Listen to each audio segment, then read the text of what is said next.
बिस्मिल्लाहिर्रहमानिर्रहीम अस्सलाम वालेकुम। आई एम ख्वाजा मोहसिन इनाम। स्टूडेंट्स, हमारी चल रही एक्सरसाइज 5.1। अभी तक हम प्रॉब्लम नंबर 1 और प्रॉब्लम नंबर 4 सॉल्व कर चुके हैं। हम बढ़ते हैं अब प्रॉब्लम नंबर 10 की जानिब। आप सोच रहे होंगे कि मैं इस तरह से क्यों चूज कर रहा हूं। मैं वो प्रॉब्लम्स चूज कर रहा हूं कि जिनको समझने के बाद आप एक्सरसाइज के रिमेनिंग प्रॉब्लम्स सॉल्व करने के काबिल होंगे। तो आइए देखते हैं प्रॉब्लम नंबर 10। हमारी एक्सरसाइज 5.1 की जो स्टेटमेंट है वो वही आपको याद होगी। Resolve the following into partial fractions, यानी ये एक जनरल स्टेटमेंट दे दी गई एक्सरसाइज के स्टार्ट पर। हमें जो फ्रैक्शन गिवन होगी प्रॉब्लम में उसकी हमने पार्शियल फ्रैक्शंस बनाना है। अब हम देखने जा रहे हैं प्रॉब्लम नंबर 10।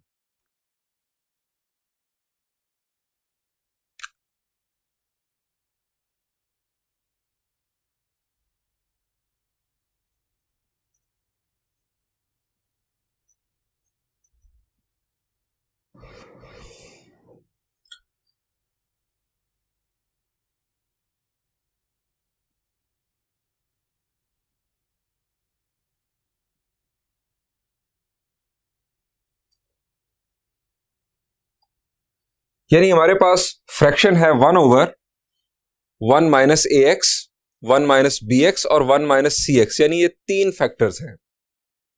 हमें बनानी है इस फ्रैक्शन की rational fractions, sorry partial fractions. सबसे पहली चीज हमें किसी फ्रैक्शन के लिए क्या चेक करना होती है जी? पार्शियल फ्रैक्शन के प्रॉब्लम में सबसे पहले हमें क्या देखना होता है जी? हम बार बार ये बात कर चुके हैं कि हमें सबसे पहले देखना होता है कि वो रैशनल फ्रैक्शन प्रॉपर है या इम्प्रॉपर। अब ये प्रॉपर और इम्प्रॉपर हम कैसे देखते हैं जी? रिकॉल करें, शाबाश। हम बार बार ये प्रैक्टिस कर चुके हैं।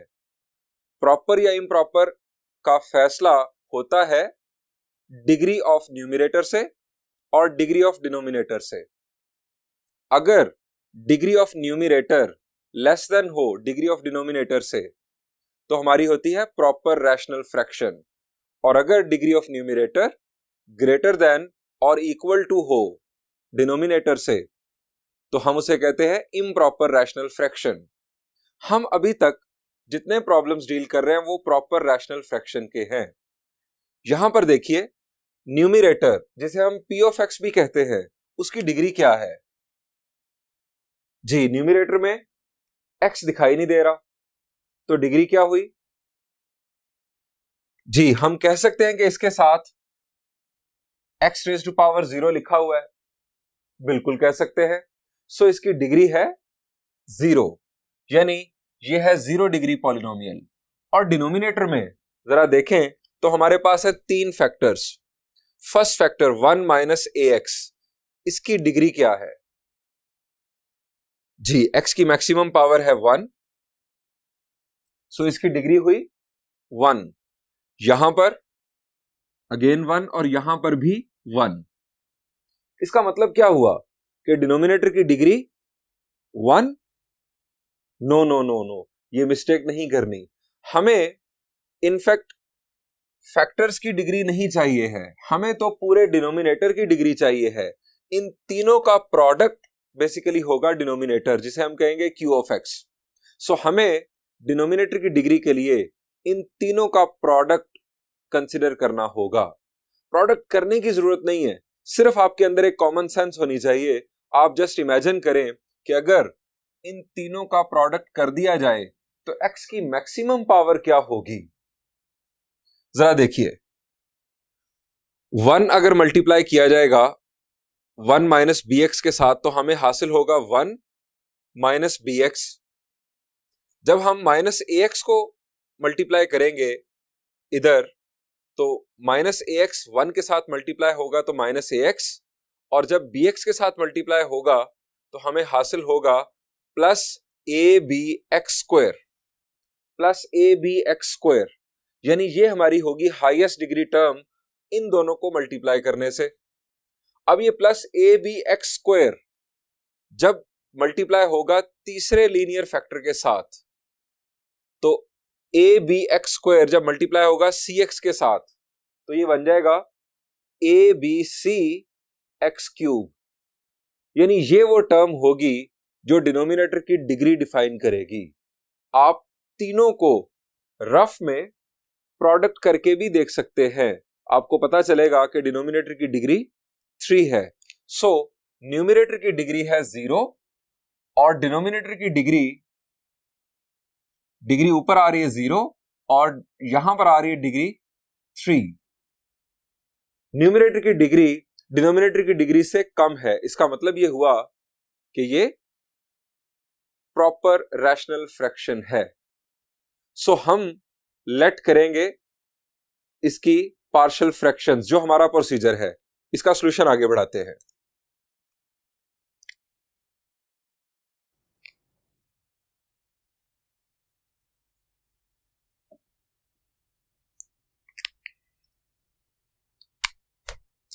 As it is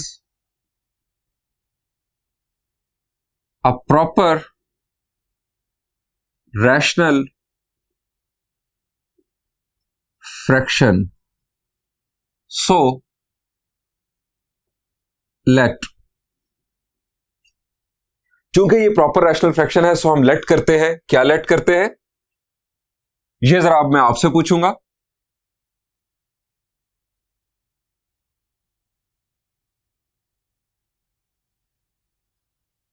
हमारी रैशनल फ्रैक्शन 1 माइनस ए x, 1 minus B x, 1 minus सी एक्स और न्यूमरेटर में है 1। अब हमारे पास ये तीन फैक्टर्स किस किस्म के फैक्टर्स हैं जी? ये तीनों, चूंकि इनमें सब में एक्स की जो मैक्सिमम पावर है वो 1 है, तो ये तीनों लीनियर फैक्टर्स हैं। तीनों डिफरेंट भी हैं, इसका मतलब ये हुआ कि ये नॉन रिपीटेड लीनियर फैक्टर्स हैं, यानी जो हमारा केस 1 चल रहा है ये एग्जैक्टली वही है। अब जब नॉन रिपीटेड लीनियर फैक्टर हों तो हम पार्शियल फ्रैक्शंस किस तरह लेट करते हैं जी? एक बात मैंने आपको जो पहले बताई थी कि अगर हमारे पास 3 लीनियर नॉन रिपीटेड फैक्टर्स हैं तो इसकी पार्शियल फ्रैक्शंस कितनी होंगी जी? बिल्कुल, इसकी 3 पार्शियल फ्रैक्शंस होंगी। अब वो 3 पार्शियल फ्रैक्शंस की शक्ल किस तरह की होगी जी? हम यहां चूज करते हैं कैपिटल अल्फाबेट्स। हम इसे लिखेंगे a over 1 minus A X. आप a over 1 minus B X भी लिख सकते हैं, कोई मसला नहीं। a over 1 minus C X भी लिख सकते हैं, यानी इन फैक्टर्स में से कौन सा पहले चूज करना है इससे कोई मसला नहीं होगा, कोई फर्क नहीं पड़ेगा। हमारी पहली पार्शियल फ्रैक्शन हम कह लेते हैं कि a over 1 minus A X, फिर b over 1 minus B X और फिर c ओवर 1 माइनस सी एक्स। लेकिन एक मसला है, वो ये है कि हमारी इन लीनियर फैक्टर्स में हमारे पास a b और c भी आ रहा है और एक a b c हमने अपने पास से लेट करना है, तो इनकी आपस में मैचिंग ना हो जाए कहीं। हमारा जो कैपिटल A है वो तो देखने में स्मॉल a से बिल्कुल डिफरेंट होता है, कैपिटल B स्मॉल b से देखने में बिल्कुल डिफरेंट होता है, लेकिन कैपिटल C और स्मॉल c ये सिर्फ साइज में थोड़ा सा फर्क इनका होता है, लेकिन इनकी शेप एक ही होती है। सो मैं इस प्रॉब्लम के लिए आपको सजेस्ट करूंगा कि आप capital letters A B C choose ना करें, आप लेटर्स चेंज कर लें इस दफा। अब चेंज क्या कर लें, हमारे पास 26 लेटर्स हैं, सो भाई ABC को छोड़ देते हैं, हम इसके बाद D E F कंसीडर कर लेते हैं। आपको ये पसंद नहीं है आप L M N कंसीडर कर ले, O P Q कर ले, यानी हम चेंज कर लेते हैं। सो मैं यहां पर लेट करने जा रहा हूं D E और F, यानी A B C की चॉइस को मैं छोड़ रहा हूं। लेट कर रहे हैं जी हम D ओवर, वो रूटीन हमारी वही है A B C की, तो फिर A ही याद आ रहा था मुझे भी, 1 माइनस ए x plus E over 1 minus B x plus f over 1 minus सी एक्स। इसको नाम दे देंगे हम 1 का, चूंकि यही हमारा आंसर बनना है। ये हमारी रैशनल फ्रैक्शन और ये हमारी बनेंगी पार्शियल फ्रैक्शंस। कमी क्या है? कमी है डी, ई और एफ की वैल्यूज की। ये वैल्यूज हमें फाइंड आउट करनी है। जैसे ही फाइंड आउट होंगी हम यहां पुट करेंगे, हमारी पार्शियल फ्रैक्शंस मुकम्मल हो जाएंगी। अब नेक्स्ट स्टेप क्या था? जी, हमने इसे करना है सिंप्लीफाई। नेक्स्ट स्टेप था हमारा जी, इन डिनोमिनेटर से जान छुड़ाना। अब वो कैसे हम जान छुड़ाते हैं? जी, हम ये तीनों फैक्टर्स जो डिनोमिनेटर में आ रहे हैं उनसे हम मल्टीप्लाई कर देते हैं पूरी इक्वेशन को। ये तमाम फैक्टर्स डिनोमिनेटर में से कैंसिल हो जाएंगे। सो मल्टीप्लाई बोथ साइड्स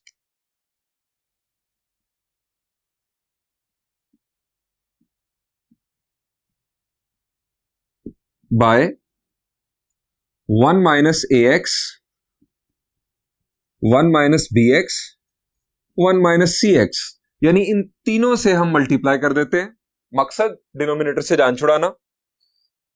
जब लेफ्ट साइड को मल्टीप्लाई किया जाएगा 1 माइनस ए एक्स, 1 माइनस बी एक्स और 1 माइनस सी एक्स, इन तीनों के साथ होंगे कैंसिल। हमें लेफ्ट साइड पर हासिल होगा सिर्फ एक 1। अब राइट साइड पर क्या होगा? राइट साइड पर डिनोमिनेटर है 1 माइनस ए एक्स। 1 माइनस ए एक्स क्या करेगा इन तीनों में से? जी, आप सही सोच रहे हैं, 1 माइनस ए एक्स को करेगा कैंसिल। हमारे पास जो बचेगा वो होगा 1 माइनस बी एक्स और 1 माइनस सी एक्स, जो कि डी के साथ अटैच होगा। D into 1 minus B x, 1 minus सी एक्स प्लस ई। ई का डिनोमिनेटर है 1 माइनस बी एक्स। ये क्या करेगा? ये इन तीनों में से 1 माइनस बी एक्स को ले बैठेगा। ई के साथ अटैच होगा 1 माइनस ए एक्स और 1 माइनस सी एक्स। उसके बाद प्लस एफ और इसका डिनोमिनेटर है 1 माइनस सी एक्स। 1 माइनस सी एक्स ले डूबेगा 1 माइनस ए एक्स को और 1 माइनस बी एक्स को। सॉरी, 1 माइनस सी एक्स को ले डूबेगा और 1 माइनस ए एक्स और 1 माइनस बी एक्स हमारे पास अटैच हो जाएंगे एफ के साथ। अब इस इक्वेशन को हम नाम दे देंगे 2 का। अब हमें इस इक्वेशन पर वर्किंग करनी है डी, ई और एफ की वैल्यूज के लिए। अब आप जरा सोचें कि मुझे अगर डी फाइंड आउट करना है तो मुझे एक्स को क्या वैल्यू देनी चाहिए? जी, एक्स की वैल्यू क्या होनी चाहिए कि हम डी फाइंड आउट कर सकें, ई और एफ एलिमिनेट हो जाए। एक्स को क्या वैल्यू दें? जरा सोचें। ई के साथ 1 माइनस ए एक्स आ रहा है और एफ के साथ भी 1 माइनस ए एक्स आ रहा है। और जब एक दूसरा ट्रिक भी मैंने बताया था कि आपको डी की वैल्यू फाइंड आउट करनी है तो आप उसका जरा डिनोमिनेटर देखें, उसमें है 1 माइनस ए एक्स। आप 1 माइनस ए एक्स को अगर इक्वल टू 0 लिखकर, ये हमारा एक रफ पैच, 1 माइनस ए एक्स को इक्वल टू 0 लिखकर अगर आप सॉल्व करें तो हमारे पास एक्स की वैल्यू क्या हासिल होगी? जी, ये होगा 1 is equal to A X, तो एक्स की वैल्यू होगी, जी बिल्कुल, एक्स की वैल्यू होगी 1 ओवर ए। अगर हम 1 ओवर ए पुट कर दें इस पूरी इक्वेशन में एक्स की जगह पर तो क्या होगा? जहां पर जरा देखें, एक्स की जगह पर जब 1 ओवर ए आएगा तो ए और ए कैंसिल होगा, 1 माइनस 1 0, ये सारी जो टर्म है ये एलिमिनेट हो जाएगी। इसी तरह जब एक्स की जगह पर 1 ओवर ए आएगा तो ए इंटू 1 ओवर ए और ए कैंसिल, 1 माइनस 1 0, ये सारी टर्म फारिग हो जाएगी। हमारे पास सिर्फ जो बचेगा वो डी के साथ ये जो दो फैक्टर्स हैं ये सिंप्लीफाई हो जाएंगे, यहां पर 0 नहीं पैदा होगा। सो डी की वैल्यू हमारे पास आ जाएगी। इसी तरह ई की वैल्यू के लिए हम डी और एफ को एलिमिनेट करना चाहेंगे। डी और एफ में कॉमन फैक्टर जरा देखें क्या आ रहा है। डी और एफ में 1 minus B x, 1 minus B X. इसका मतलब है कि इसकी बुनियाद पर 1 माइनस बी एक्स की बुनियाद पर हम डी और एफ दोनों को फारिग कर सकते हैं। 1 माइनस बी एक्स से अगर आप देखें 1 माइनस बी एक्स से हमें एक्स की वैल्यू क्या मिलेगी? जी, एक्स की वैल्यू मिलेगी 1 ओवर बी। इसी तरह एफ फाइंड आउट करने के लिए एक्स की वैल्यू 1 ओवर सी यूज अगर हम करेंगे तो 1 ओवर सी पुट करने से डी और ई एलिमिनेट होगा, एफ आ जाएगा। यह है हमारी प्लानिंग जिसको हम एग्जीक्यूट करेंगे। तो चलिए स्टार्ट करते हैं। सबसे पहले put X is equal to 1 over A in equation 2।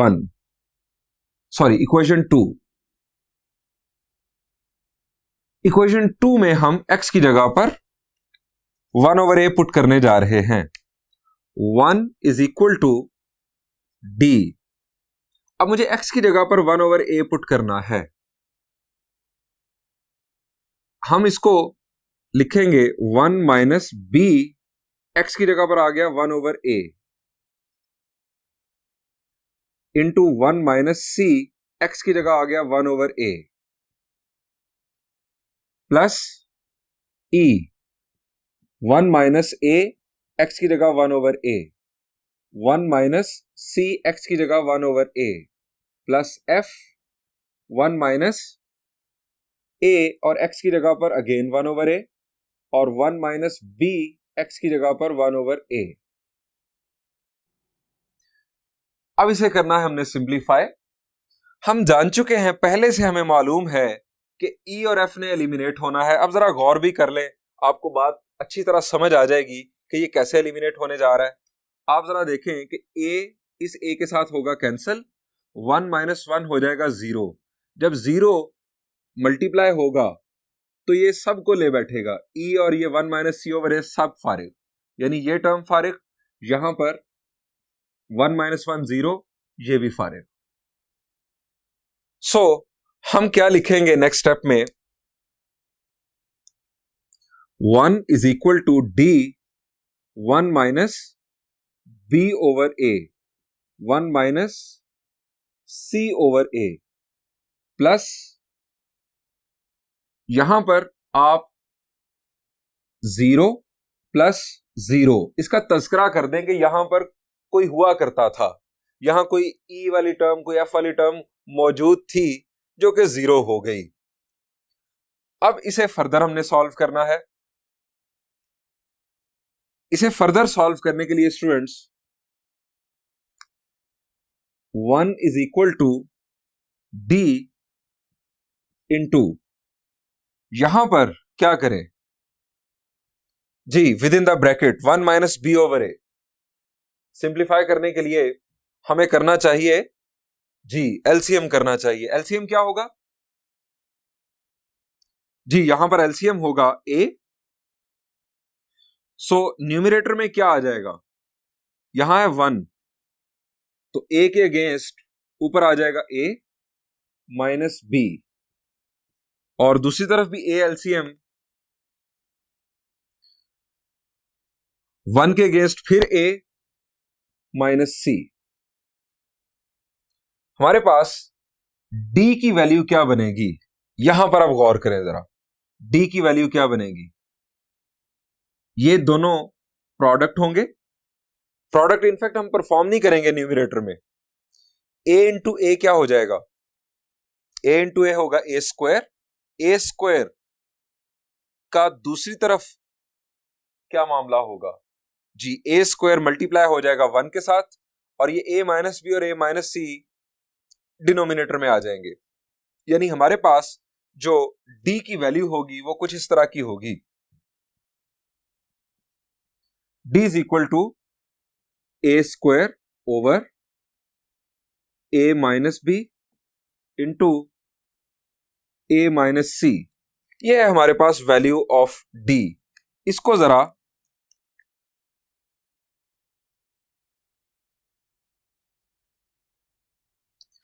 Block बनाकर हाईलाइट कर ले। स्टूडेंट्स, एक बात मैं आपको यहां बताता चलूं कि आपने ये रेड कलर यूज नहीं करना हरगिज। आपको पता है आपके एग्जाम्स में इसकी इजाजत नहीं होती। आप सिर्फ ब्लू और ब्लैक के साथ खेल सकते हैं। रेड टीचर जो हैं वो आम तौर पर चीजों को हाईलाइट करने के लिए यूज करते हैं, खास पॉइंट्स को हाईलाइट करने के लिए या खास किसी स्टेप को, ताकि आपको अच्छी तरह बात समझ आ जाए। आपने रेड कलर यूज नहीं करना। ये हमारे पास आ गई स्टूडेंट डी की वैल्यू। अब हमें ई की वैल्यू की जानिब जाना है और ई के लिए हमें डी और एफ को एलिमिनेट करना है। हमने प्लान किया था कि 1 माइनस बी एक्स डी के साथ भी है और एफ के साथ भी है। यहां से अगर 1 माइनस बी एक्स को अगर हम इक्वल टू 0 पुट करें तो एक्स की वैल्यू बनती है 1 ओवर बी। सो हम पुट करेंगे ई फाइंड आउट करने के लिए एक्स की वैल्यू 1 ओवर बी पुट करते हैं इक्वेशन 2 में। हमारे पास equation 2 1 is equal to D 1 minus b into x की जगह पर आ जाएगा 1 ओवर बी और फिर 1 माइनस सी एक्स की जगह आ गया 1 ओवर बी प्लस ई के साथ है 1 माइनस ए एक्स, तो 1 माइनस ए एक्स की जगह आ गया 1 ओवर बी, 1 माइनस सी एक्स की जगह आ गया 1 over B plus F. F के साथ है 1 माइनस ए और एक्स आना था तो 1 ओवर बी आ गया, 1 माइनस बी एक्स की जगह पर 1 ओवर बी। ये हमने एक्स की जगह पर स्टूडेंट्स 1 ओवर बी रिप्लेस कर लिया। अब एलिमिनेट किस किस ने होना है जरा देखें। यहां पर बी और बी हुआ फारिग, 1 माइनस 1 0, ये सारी की सारी टर्म जो है ये टर्म ये फारिग, और इसी तरह से यहां पर बी और बी कैंसिल होने से 0 पैदा होगा और ये टर्म भी फारिग हो जाएगी, यानी डी और एफ फारिग। हमारे पास बचेगा सिर्फ ई। अब ई के लिए हम करेंगे simplification. 1 is equal to E into 1 minus A over B और 1 minus C over B plus 0 और प्लस 0 तस्करा कर दें कि यहां कोई दो टर्म्स होती थी जो फारिग हो गई। अच्छा, अगर ये आप ना भी लिखें तो इतना बड़ा इशू नहीं है, आपने वो कैंसिल कर दिया, वो टर्म्स नजर आ रहा है कि फारिग हो गई। वैसे ज्यादा अच्छा यही है कि आप लिख लें। हमें अब सिंप्लीफाई करना है इन फैक्टर्स को। ये फैक्टर्स हमने पहले किस तरह सिंप्लीफाई किए, बिल्कुल उसी पैटर्न पर। अब जरा ज्यादा तफसील में हमें जाने की जरूरत नहीं। ब्रैकेट में हमारे पास एलसीएम होगा b और ऊपर हासिल होगा b माइनस ए, फिर एलसीएम होगा b और 1 के अगेंस्ट आ जाएगा b माइनस सी। ई की वैल्यू क्या बनेगी? ई की वैल्यू बनाने के लिए बी स्क्वायर और ऊपर बी माइनस ए और बी माइनस सी का प्रोडक्ट होगा। इनफैक्ट प्रोडक्ट हम परफॉर्म नहीं करेंगे, ये बी स्क्वायर मल्टीप्लाई हो जाएगा 1 के साथ। सो ई की वैल्यू हमारे पास बनेगी b square over b minus a b minus c. ये हमारे पास स्टूडेंट्स वैल्यू आ गई ई की। अब वैल्यू किसकी रह गई जी? एफ की। इसी पैटर्न पर एफ की वैल्यू फाइंड आउट करनी है। मेरा दिल चाह रहा है मैं यहां छोड़ दूं, लेकिन ये प्रॉब्लम इस एक्सरसाइज में आप कह सकते हैं कि एक खतरनाक प्रॉब्लम है। सो मैं इसको मुकम्मल कर देता हूं आपके लिए, सिर्फ आपकी खातिर। सो हम एफ फाइंड आउट करने के लिए अब जो है वो पुट करते हैं, पुट एक्स इक्वल टू, जरा देखिए, अगर हमें एफ फाइंड आउट करना है, डी और ई को एलिमिनेट करना है, तो 1 माइनस सी एक्स और 1 माइनस सी एक्स दोनों में इन्वॉल्व है। 1 माइनस सी एक्स से अगर हम वैल्यू निकाले एक्स की इसी तरह से, तो एक्स की वैल्यू बनेगी 1 over C. Put X equal to 1 over C in equation 2। Equation 2 में वैल्यू पुट करते हैं। 1 is equal to D 1 minus B, X की जगह पर आ जाएगा 1 ओवर सी, और 1 माइनस सी एक्स की जगह पर 1 ओवर सी, प्लस ई 1 माइनस ए 1 ओवर सी, 1 माइनस सी 1 ओवर सी, प्लस एफ 1 माइनस ए 1 ओवर सी, और 1 माइनस बी 1 ओवर सी। ये 2 में जहां जहां x था वहां वहां मैंने 1 ओवर सी प्लेस कर दिया। अब सिंप्लीफिकेशन, यहां पर c और c हो रहा है कैंसिल, ये सारी की सारी टर्म एलिमिनेट। इसी तरह यहां पर c और c कैंसिल होने से ये सारी की सारी टर्म एलिमिनेट होगी, हमारे पास बचेगा सिर्फ f। तो हम लिखते हैं 1 इज इक्वल टू, पहली दो टर्म्स के लिए 0 0 लिख लेंगे, f into 1 minus a over c, और 1 minus b over c, plus 0 plus 0। अब बिल्कुल सेम पैटर्न जिस तरह हमने पहले फॉलो किया, 1 इज इक्वल टू f, यहां पर एलसीएम आ जाएगा c, और ऊपर आएगा c माइनस a। अगेन यहां पर एलसीएम होगा c,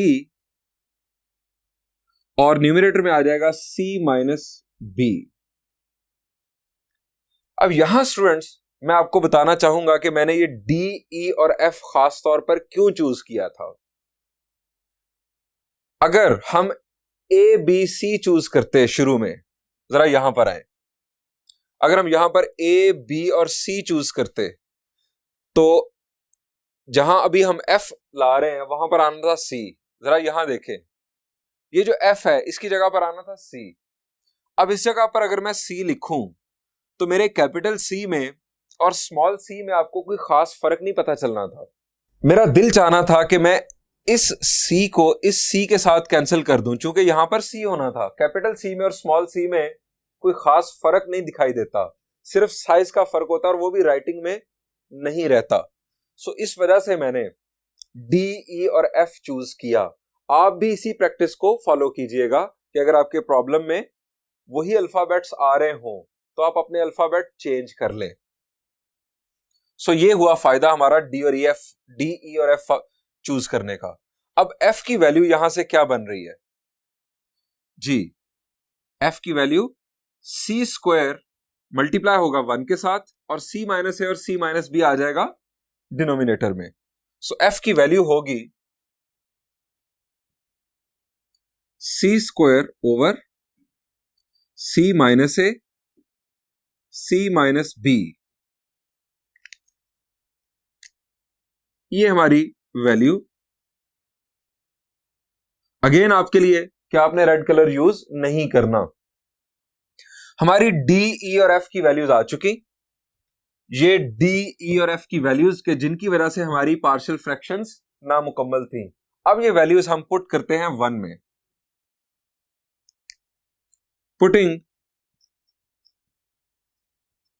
values of D, E and F in equation 1। Equation 1 में D, E और F की वैल्यूज पुट करते हैं। इक्वेशन 1 में है पहले लेफ्ट साइड 1 ओवर 1 minus AX, 1 minus BX, 1 minus CX is equal to D की वैल्यू। स्टूडेंट्स D की वैल्यू हमारे पास है a square over a minus b a minus c, a square over a minus c और a minus b। पहले b लिख लेते हैं जैसा कि मौजूद था, a माइनस c। डिनोमिनेटर में था 1 माइनस ax, प्लस e की वैल्यू, ये हमारे पास स्टूडेंट्स e की value b square over b minus a b minus c,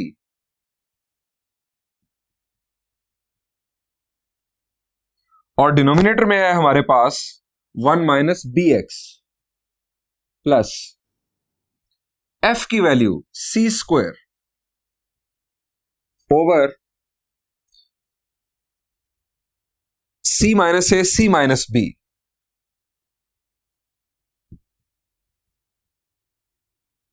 over 1 minus C x.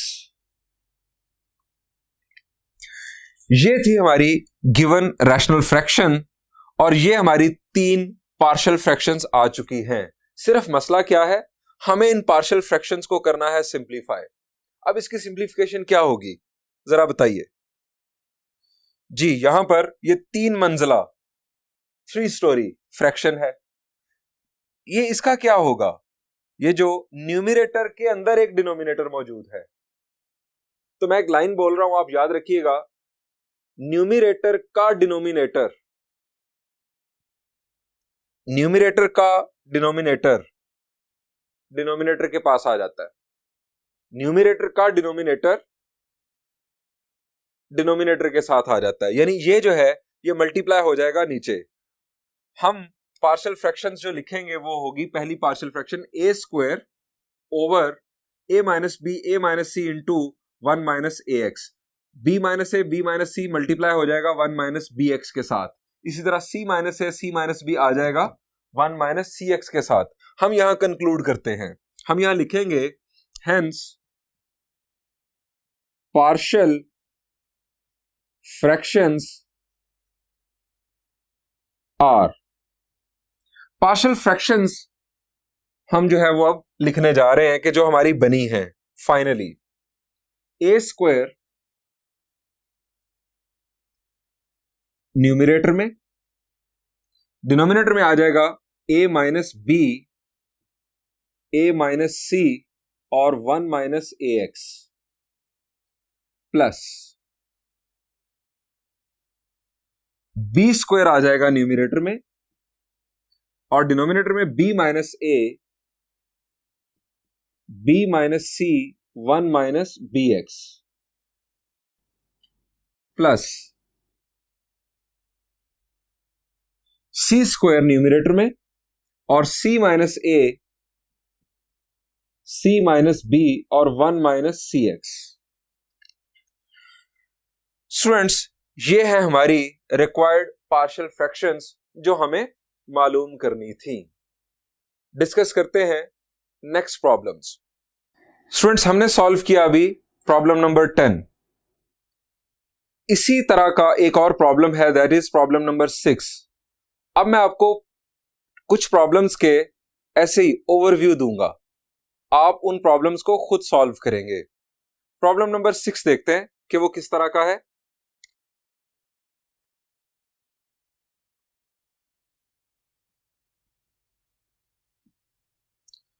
Problem number 6 में जो हमें रैशनल फ्रैक्शन गिवन है वो है x ओवर x माइनस ए, x माइनस बी और x माइनस सी। ये किस टाइप की रैशनल फ्रैक्शन है ये आपको खुद सोचना है। मैंने इसका जिक्र इसलिए किया है कि इसमें भी ए, बी और सी इन्वॉल्व हैं।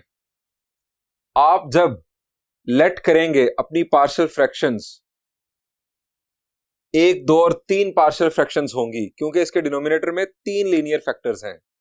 तो अगेन जिस तरह मैंने प्रॉब्लम नंबर 10 में किया, कैपिटल ए, बी और सी चूज मत कीजिएगा, चूंकि ए, बी और सी पहले भी मौजूद हैं। आप चेंज कर लीजिएगा, आप डी, ई, एफ, एल, एम, एन कोई 3 अदर देन ए, बी, सी अल्फाबेट्स यूज कर लीजिएगा। ये हो गया प्रॉब्लम नंबर 6, ये आप खुद सॉल्व कीजिएगा। इसके बाद प्रॉब्लम नंबर 3, प्रॉब्लम नंबर 5, ये भी आपके हिस्से में आ रहे हैं, आप खुद प्रैक्टिस कीजिएगा। Self done is well done. Maths आप उसी वक्त सीखेंगे जब आप खुद सॉल्व करेंगे। एक बात याद रखें, जो मैं आपको सॉल्व करके दिखाता हूं वो आपको सिर्फ समझ आता है, आता नहीं है। क्या कह रहा हूं? समझ आता है, आता नहीं है। आता आपको सिर्फ वो होगा जो आप खुद सॉल्व करेंगे। मैं प्रॉब्लम नंबर 11 भी अभी आपके साथ डिस्कस करना चाहूंगा।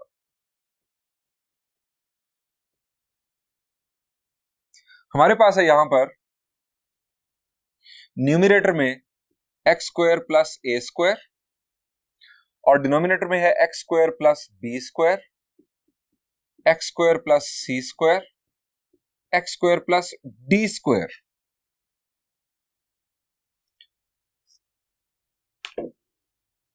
यहां पर सबसे पहली बात तो हम फौरन से जरा देख लें कि ये रैशनल फ्रैक्शन प्रॉपर है या इम्प्रॉपर।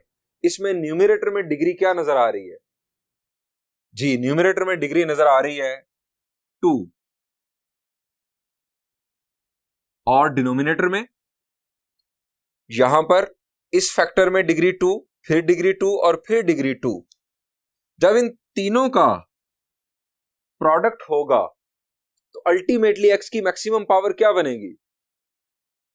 जी, प्रोडक्ट में पावर्स एड अप होती हैं। जब एक्स स्क्वायर के साथ मल्टीप्लाई होगा तो हमें हासिल होगा एक्स रेज टू पावर 4। जब X raise to power 4 X square के साथ मल्टीप्लाई होगा हमें हासिल होगा एक्स रेज टू पावर 6। यानी न्यूमरेटर की डिग्री है 2 और डिनोमिनेटर की डिग्री है 6। तो ये प्रॉपर है या इम्प्रॉपर? जी बिल्कुल, ये है proper rational fraction. Okay fine, बहुत अच्छी बात। अब डिनोमिनेटर को देखें यानी क्यू ऑफ एक्स को। ये किस टाइप के फैक्टर्स हैं? क्या ये लीनियर फैक्टर्स हैं? क्या ये लीनियर फैक्टर्स हैं? आंसर इज नो, ये लीनियर फैक्टर्स हैं ही नहीं। ये कौन से फैक्टर्स हैं? Second degree factors. Second degree factors को हम कहते हैं क्वाड्रेटिक फैक्टर्स। अब ये प्रॉब्लम कैसे सॉल्व करें? मैंने अभी तक आपके साथ डिस्कस किया है सिर्फ नॉन रिपीटेड लीनियर फैक्टर्स का केस। ये आ गए नॉन रिपीटेड क्वाड्रेटिक फैक्टर्स। ये चूंकि डिफरेंट है तीनों, इसलिए ये नॉन रिपीटेड हैं और क्वाड्रेटिक हैं। अब क्या करें? जी, इसे सॉल्व करने के स्टूडेंट्स दो रास्ते हैं। एक तो रास्ता ये है कि ये एक्सरसाइज 5.3 का सवाल है, ये केस 3 का सवाल है कि जहां हम बात करेंगे कि क्यू ऑफ एक्स में जब नॉन रिपीटेड क्वाड्रेटिक फैक्टर्स आ जाएं तो क्या किया जाता है। ये केस 3 है। अभी तक मैंने आपके साथ केस 1 डिस्कस किया है। अब अगली बात यह है कि इसका दूसरा सॉल्यूशन क्या पॉसिबल है।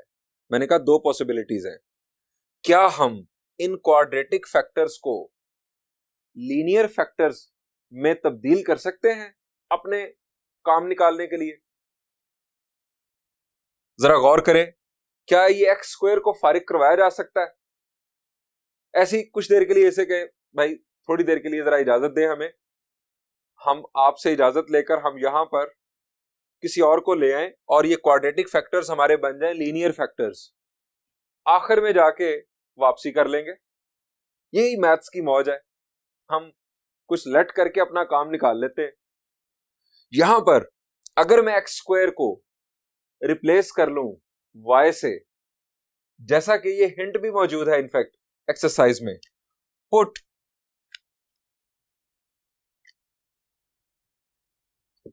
X square is equal to y, मकसद लीनियर फैक्टर्स बनाना। ऊपर आ जाएगा y plus a square, denominator में y plus b square, y plus c square और y प्लस डी स्क्वायर। अच्छा, यहां बाद स्टूडेंट्स को यह भी गलती लग सकती है कि यहां पर यह भी पावर दी हुई है। तो भाई ये वेरिएबल्स नहीं हैं b, c और d, ये कांस्टेंट्स हैं। कांस्टेंट के ऊपर पावर 200 भी हो जाए पॉलिनोमियल को, उससे कोई फर्क नहीं पड़ता। अब ये फर्स्ट डिग्री फैक्टर है, ये फर्स्ट डिग्री पॉलिनोमियल है। हमने देखनी होती है वेरिएबल की पावर, ना कि कांस्टेंट की पावर। कांस्टेंट की पावर से हमें कोई फर्क नहीं पड़ता। अच्छा, एक और बात स्टूडेंट के अक्सर ज़हन में आती है कि सर ये भी अल्फाबेट है, ये भी अल्फाबेट है, ये कांस्टेंट कौन से होते हैं और वेरिएबल कौन से होते हैं? तो इसके लिए मैं आपको बताता हूं कि आम तौर पर टेक्स्ट बुक्स में या पूरी दुनिया में जो रूटीन फॉलो की जा रही है, हार्ड एंड फास्ट रूल नहीं है, लेकिन मेरा एक्सपीरियंस है, जो मैंने देखा है वो है कि ए से लेकर, जरा ध्यान से सुनिएगा, ए से लेकर एस तक जो हमारे अल्फाबेट्स हैं, इन्हें आमतौर पर कांस्टेंट्स कंसीडर किया जाता है। और s के बाद क्या है?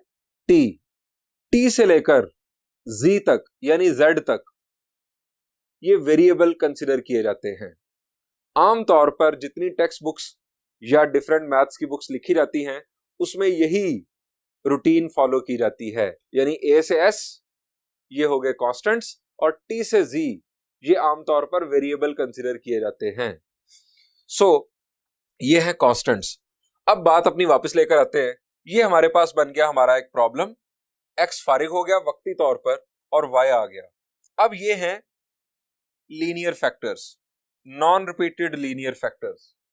अब आपका सॉल्यूशन यहां से स्टार्ट हो जाएगा। आप इसे लेट कर लेंगे, मैं इसे सॉल्व करने नहीं जा रहा हूं, इसे सॉल्व आपने ही करना है क्योंकि इसमें कोई ऐसी रॉकेट साइंस नहीं आने वाली।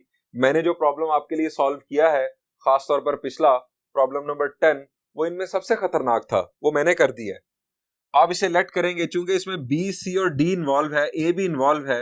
आप E से स्टार्ट ले लें, E over y plus b square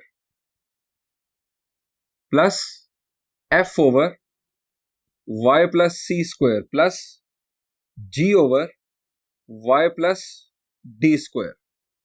ये आप लेट कर लेंगे। इसके बाद E, F और G की वैल्यूज फाइंड आउट करके आप यहां पर पुट करेंगे और आखिर में आप क्या करेंगे?